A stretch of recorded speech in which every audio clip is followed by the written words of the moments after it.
नमस्कार।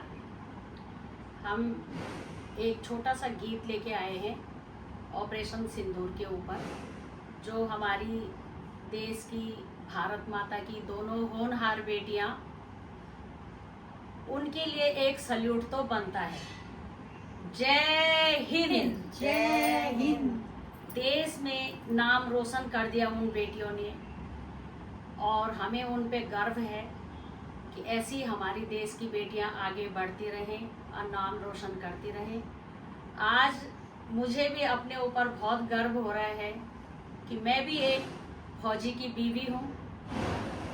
तो फौजियों के लिए मेरी तरफ से एक और सल्यूट। जय हिंद, जय भारत। जय भारत।